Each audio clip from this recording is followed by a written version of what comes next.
the value angle is certainly the most important thing, especially for retail investors, but it's also a very stable name. And I think that it's not surprising that it's been so heavily oversubscribed and that retail has driven this, just simply because the dividend is quite attractive. It's a name that everybody knows and understands. And the industry is obviously also very stable. And it's coming out of the COVID slump. And although we think that most of that recovery has probably come through, and the ridership numbers don't seem to be rising too much anymore, the fact of the matter is there aren't too many heavy downside risks to the name.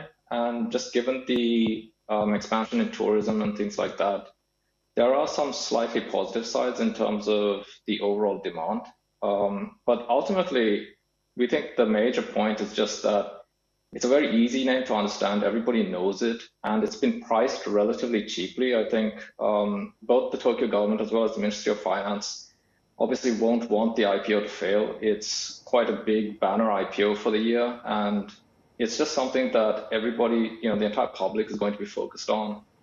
Coming so close to the election, it's just not something that we're ever going to sort of try to squeeze investors on. So we think they're offering very, very good value. And our look at it also suggests that their guidance may be somewhat conservative. They're assuming about 90 yen in EPS for the year, but that actually implies that the first quarter operating profit would account for about 33% of the fiscal year total. That's actually a very high number, and on average, it's been more like 30%, and last year was 28.5%. So if it actually only accounts for 30% for the year, EPS would actually be closer to 100 yen. And just looking at their projected dividend, they suggested that they'd pay out at least 40%, and their dividend is projected to be 40 yen. So we suspect that the internal plan or expectation could be actually about 10% higher than what they're actually letting on. So yeah, we actually think this looks like a relatively safe bet in terms of having very high risk reward, even if the industry doesn't suggest that there's going to be some sort of enormous pop as you might get with some sort of AI name or semiconductor name. So for a retail investor, we think this is actually ideal.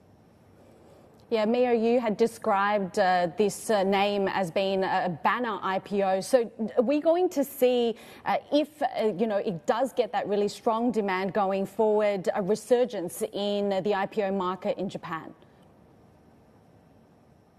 Well, we think that overall the trend should be quite positive. I saw some news about NASDAQ actually trying to attract more Japanese IPOs since the Chinese IPO market has been kind of quiet lately. So any sort of positive news there, or any sort of greater exposure with US investors would also be quite positive. And obviously the Tokyo Stock Exchange is also not going to just sit on its hands and let a competitor take share. So we would expect that this area could be an area of focus for stock exchanges as well as investors going forward, because Japan overall does offer a lot of value. And speaking to a variety of investors, the overall outlook for markets doesn't seem too bad. And we seem to be coming out of a bit of a muted period just prior to the US elections. But a lot of investors do struggle finding good value. And that's certainly very, very easy to find in Japan.